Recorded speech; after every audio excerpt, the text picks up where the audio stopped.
everybody has people that they can collaborate with. And I think it starts from generosity. It's give. And then if there's an opportunity to have a return in that, and especially with referrals. Hello, everybody, and welcome to another episode of the Raving Patients podcast. I first want to thank the sponsors, as always. I want to thank Dental Intelligence and the Doc Sites for their support and remind everybody about my meeting in September 2023 called Supercharge Your Dental Practice. I'm in Delray Beach, Florida, September 29th and 30th. Go to www.superchargeyourdentalpractice to find out more about this awesome event that I'm hosting. Today's podcast is going to be called Influence and the Quality of Life. And my guest is Julieanne O'Connor. Julieanne O'Connor helps high-achieving dentists to leverage their influence because they are often overworked and overwhelmed. Julieanne offers private coaching to select high achievers and lecturers internationally. She is an award-winning author, actor, TEDx speaker, and has been named Best New Author by Amazon. Let's welcome Julieanne O'Connor to the Raving Patients podcast. Hello. Hey, thank you so much for having me today. I'm excited to get to know you and chat some, with your wonderful team and hopefully serve your guests in some profound way, even if it's tight. So we've had some really good discussions since we were first introduced. Julieanne reached out to me a couple of months ago. She is releasing a book called Raving Referrals, and that has a lot to do with raving patients. And this was specifically for dentists. So she wanted to feature my podcast as one of the podcasts in her book, and that's how we connected. So Julieanne, welcome. Why don't you, I read your bio, but why don't you kind of, first off, so everybody understands how you work with dentists and how you help them. I think that's really important. And then we'll get into some of the content we want to talk about. Yeah, sure. So, people call me an influence coach. Sometimes they call me a quality of life coach. And I guess the idea is really just that I don't typically work with people if they don't give me their goals grounded in their why of why they're trying to accomplish them. So what has happened over my countless years in dentistry is I've helped so many people to achieve goals. But what was happening is I was oftentimes getting to the bottom of the fact that they weren't happy no matter how much they achieved their goals. And so I think it was just a lot of years of really understanding psychology and human beings and what was needed. And that kind of put me into this line of work. But, not because it was some master plan of mine in the beginning. And I've just worked with some of the most incredible people. They're, superstars in dentistry, and it's been a blast. That's really good. So let's jump into some of the things. And, one of the first things we wanted to talk about was being driven by meaning. So can you kind of give the listeners and the viewers, because it's being shown on YouTube as well, what you mean by being driven by meaning? It's interesting because I think sometimes we get so caught up in the race or the chase of things that we're trying to accomplish, and we lose sight of our own reasons why we do things. And so a lot of times I'll do workshops or whatever, and I'll ask people why they're doing things and they have no idea.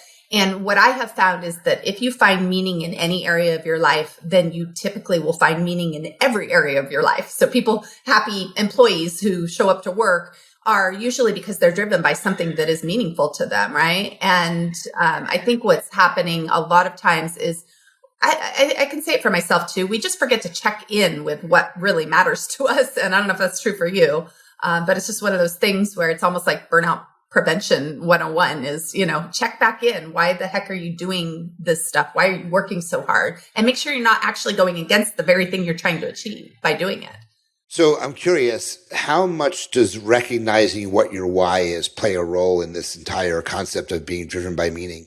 Because someone like myself, and I'll use myself as an example, we had some really good discussions about kind of how my career has turned, and from clinical practice or clinical dentist to helping dentists. And it wasn't an overnight thing. I mean, this is something that was building for 10 or 12 years.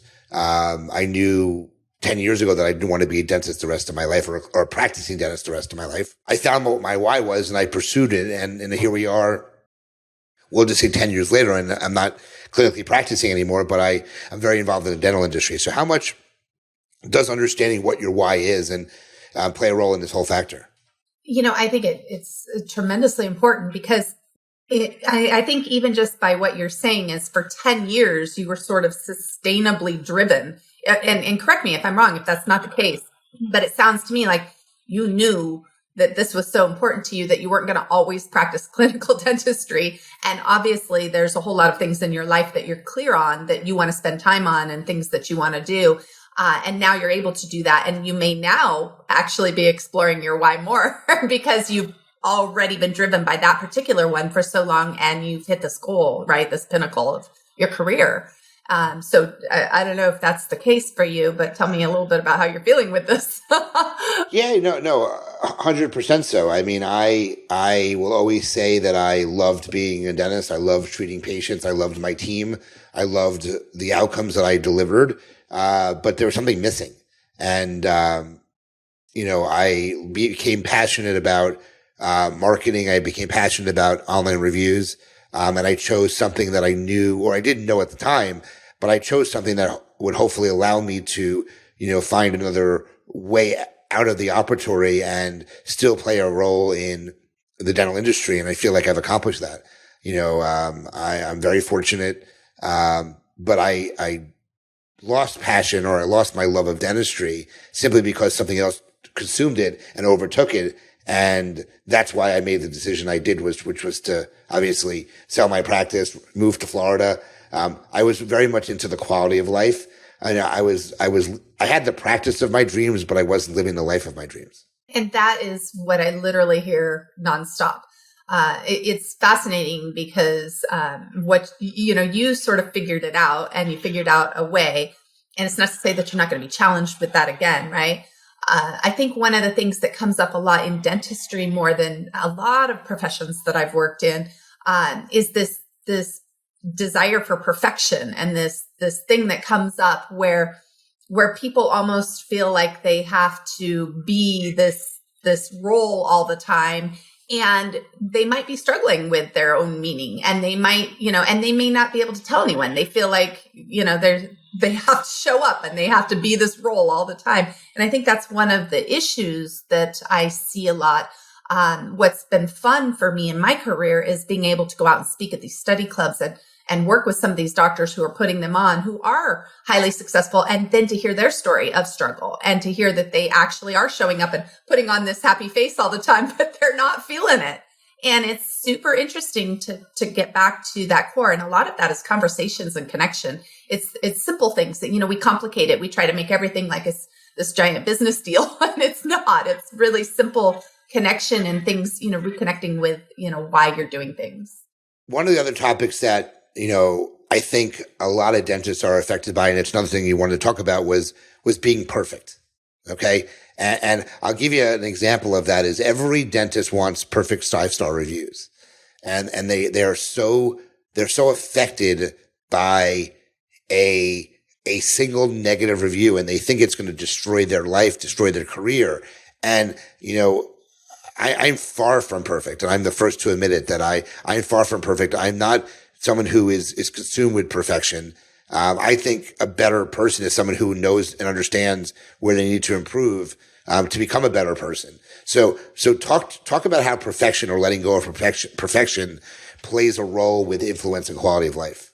First of all, I think it's one of the most important things to explore personally, because there's something interesting about this industry, once again, where you have a lot of people who are high achievers. They're already high achievers just to become doctors. That's the reality, right? But then they strive, and then they're concerned about their image. Some of it's cultural, some of it's the profession, some of it is a whole lot of different things.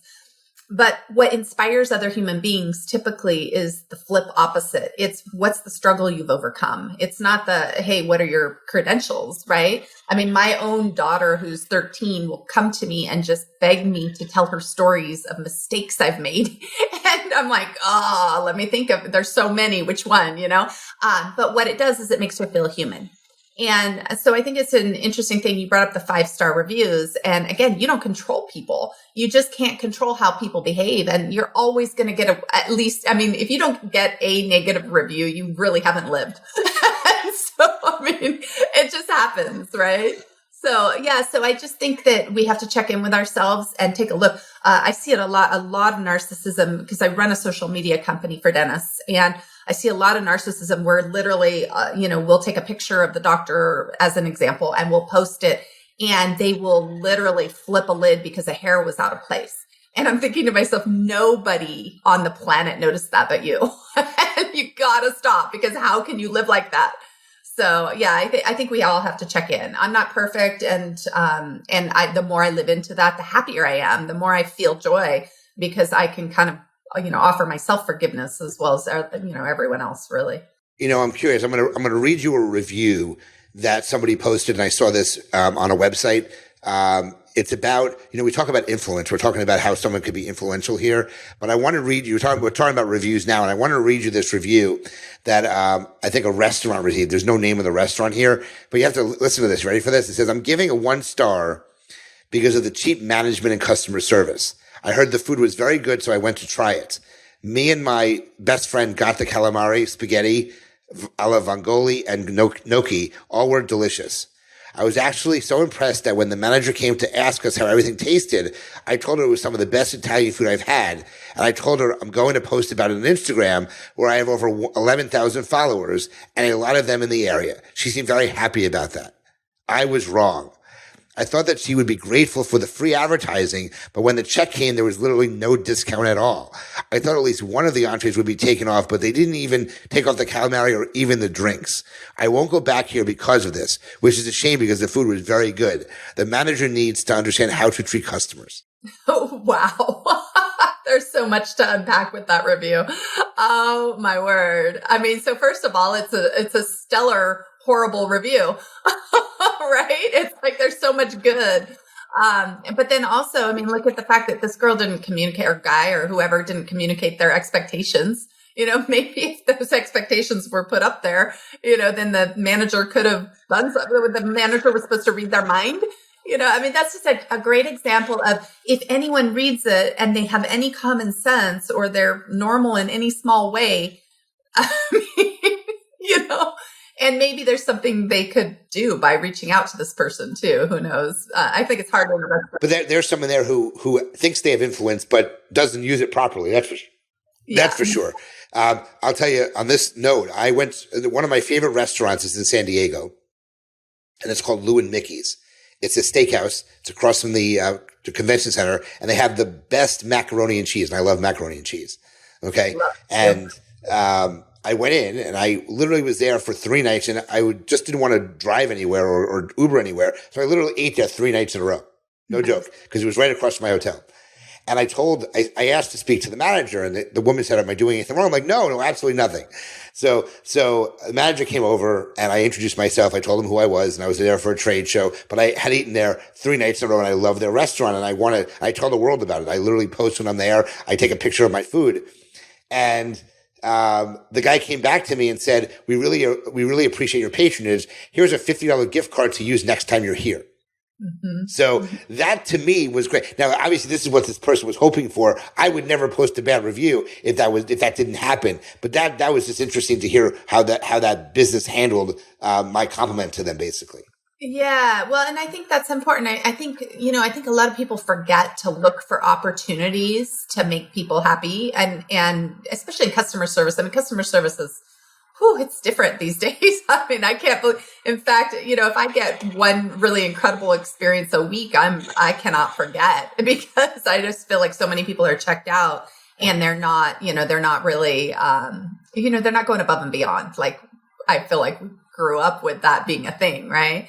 So I think there's some opportunities in learning from this review, right? For everybody, because it's the little things. It's not the big things. A lot of times it's the little tiny gestures that don't cost anything, and it can take it over the top. And the problem with getting negative reviews, right, is that it can cost your bottom line. We know that. And so you want to get the positive reviews, but you just can't always assume that everybody is reasonable at the same time. So it's a combination of things, right, going on with that. And I think the more we have opportunities, especially with influencers, if they're influential and it, is, go ahead and take that opportunity and hook them up with something. And dental practices they've got them in their lap all the time, and they don't know what to do with it. It's interesting. No, I agree with you. So another topic you wanted to discuss, and I'm curious how you kind of wrap it into what we're talking about here, is collaboration. Well, that applies to everything too, right? So I think that's a lot of this book, Raving Referrals, is all about. It's really looking for those opportunities. So just tying it right into the influence piece. One example is I have a client who came to me and she said that she had, an influencer who was a professional gambler. And she said, how can I leverage that? Is there any way to do that? It's not a dental crowd, and so we came up with this idea that, this person's audience were obviously gamblers. So give them a free poker set for everyone who comes in and, does a free consult. And then everyone who books, a certain treatment, then you send them to Vegas or the Bellagio or something. And so it's really getting creative in your collaborations. But everybody has people that they can collaborate with. And I think it starts from generosity. It's give. And then if there's an opportunity to have a return in that, and especially with referrals, anything that has to do with referrals or patient acquisition, it could be an accountant. It's anybody out there has people that they know that need a dentist, just like you can be referring their services. So yeah, that's all. It's collaboration. It's just working with everybody. And when it comes to influence, it's a whole other game, right? It's a whole other level that you can play with. What is your, we're talking about, influencers. This influencer that I read a review on, I was mad they didn't get anything. I've been asked by dentists because, I'm an influencer in the dental space, but I've been asked by dentists, they have a Instagram, person who has, 100,000 or 200,000 followers, what should they give, or what should they provide someone in that position to help promote the services that they're going to be doing on them. So I'm curious, you talk about collaboration, to me, collaboration is working together. Some of these people, like this review, wanted things for free. I'm not so sure that you should be giving something for free, but what is your opinion on someone who is working with a potential influencer and how they should be handling the relationship that they have? Yeah. So I think you have to just have really open conversation. A lot of times I think dentists are afraid to ask. But you just ask the influencer themselves, what would make it worth it for you to share this to your following? And it's not a toothbrush, right? Sometimes these people have perfect teeth. They don't need any dental services, but maybe they have a mother who does. Maybe they just want to hook up their audience and they want to create some buzz. So I think it's just working together and communicating with them and saying, hey, what would make it worth it? And what would be something your audience would love to have? And then it's being completely creative outside the box. The best campaigns I've seen dentists do had nothing to do with dentistry. Their giveaway was nothing to do with dentistry. It was like a Gucci bag or it's like the gambling stuff. It's just something unique. But it can be sponsored by a dentist and it can be tied to your services. So. Gotcha. And then where do you look at vision and how vision plays a role in this as well? When I deal with influential doctors, especially or dentists, then, really realistically, it's amazing when I work with people and they have no idea where they want to go. And yet they want to enroll everyone around them to support them to grow their practice. But growing your practice for the sake of money has no meaning. It's meaning over money, right? And so I think it's this idea of, having a vision for where you want to go and making sure it's meaningful. And then, it's interesting because trying to enroll people into your vision, I hear this all the time. And I know you hear this line. You go to one of these seminars or one of these events and they're up on stage and they're teaching you the business of dentistry. And they're like, okay, you're going to clarify your vision and your mission, and we're going to get it on paper. And then you're going to go back to your office and you're going to convince everyone to support it. And I always think to myself, well, that's really funny because why do they care? And so some of my most successful practices, what they do is they will literally have me coach their individual MVPs, their individual players every quarter at minimum. And we'll go in and we'll figure out again what's important to their team. And so their team then will tie their needs to your vision if it means that they can have an incentive. And a lot of times it's not money. In fact, most of the time it's not money. It's one person who really wants to have their kid in a school, close by, or it's a kid, somebody who needs their Fridays off for something. And it's really creating, individual things around individual visions and or desires or meaning, but it's having a clear vision and saying, okay, when you support this vision for the practice, then we're going to help you with all these things that are meaningful to you. And so it's really important to understand where you want to go with your practice. And it's got to be, it has to personally matter. So on a separate note, we talk about vision. I think it's also important that practices set a vision up and have goals set up in their practice, because those lead to more successful practices, in my opinion.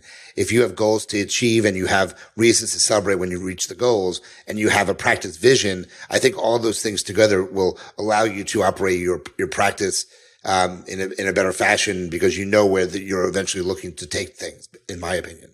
Yeah, it's funny. I do a lot of goal setting workshops, and even I workshop at study clubs. I workshop all over the place with doctors to come up with their vision, their mission, and their goals, and then reverse engineer it. You have this 1-year goal. Let's figure out all the quarterly things you got to do, et cetera, et cetera.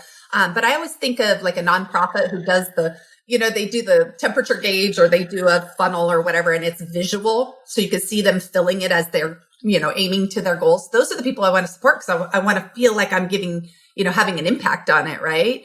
So I do think it's important to map your goals and have it be posted, have it be really clear and in front of you. Otherwise we forget. And then we start getting caught up on the stupid stuff, and we're neglecting the 80-20 rule, which is 20% of everything that you do is effective. And the other 80% is a bunch of junk that you shouldn't be, spinning your wheels on. Gotcha. And then I know the last thing you want to talk about was something, I'm curious how you weave it in here, is possibility. Because I think most people, I believe anything's possible if you put your heart and mind into it. So I'm curious how you weave possibility into this talk.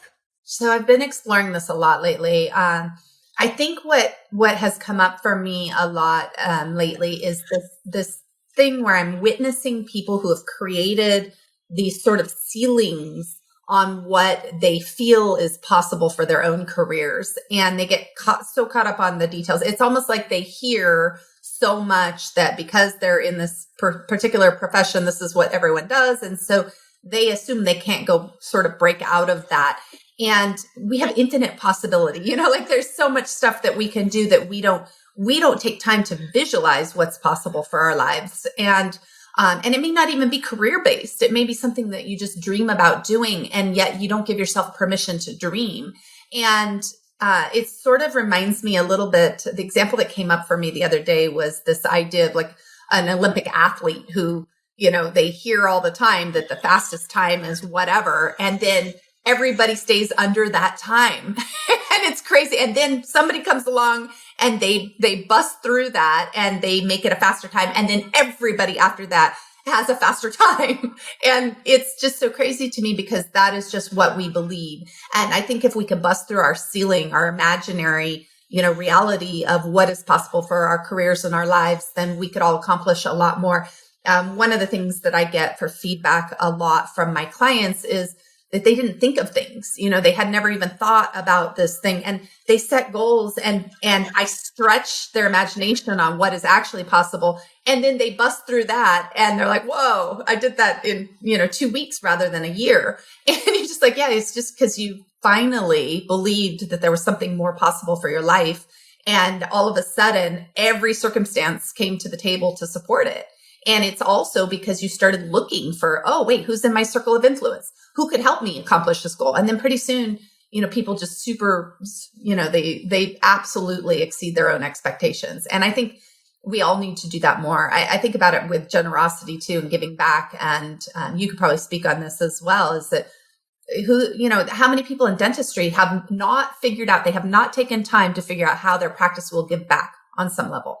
And that's also an opportunity for leveraging influence, not because you want to pat yourself on the back, because it brings more attention to the very cause you care about, right? So yeah, I think it's really interesting, the whole topic of possibility. And you have this event coming up, Supercharge Your Dental Practice.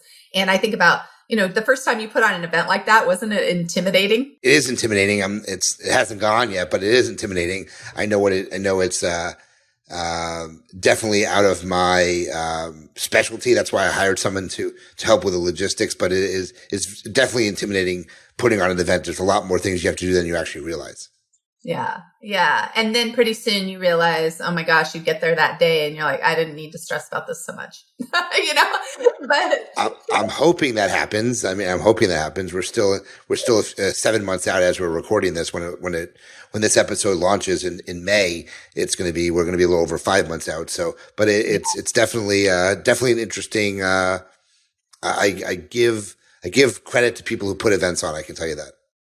yeah. And, I think this is a great opportunity for collaboration, right? So when we put on these events, it's an opportunity for us to have community come together. And some of the greatest shifts in my own career came because I went to something like this. And it literally gave me the opportunity to see what other people were doing. And I went, oh, well, if they can do that, I can do that. In fact, I have a friend who literally wrote the book because I wrote a book. And he said, and I kind of laugh about it, he's like, if she can do it, then I can do it. And he's a dentist and he wrote a book because of it. And it's true. We look at other people and we start to realize in these sort of settings what we're capable of. And I think it's just a huge reminder, and it takes our careers to another level, not only our careers, but our lives, hopefully, in most cases. We'll switch gears now. The first one's a tough question. People who get this question in the past have really struggled with an answer. So I'm curious what you would come up with. Okay, here's the question. If you had to open up a lemonade stand tomorrow, what would you call your stand? It's another lemon. It's another lemon. Okay. All right. Next question. What eats up most of your time that you'd like to change? It is little tasks that I could easily outsource. And it could be as simple as literally making my own appointment. Okay. How do you generate new ideas? Oh, shut down electronics. 100%. Go sit by the beach, the pool, take a hot bath. If you had the chance to start your career over again, what would you do differently? I think I would give myself more freedom to believe that I had a lot of time. I would not rush. Okay. Do you keep a journal, and does it help you?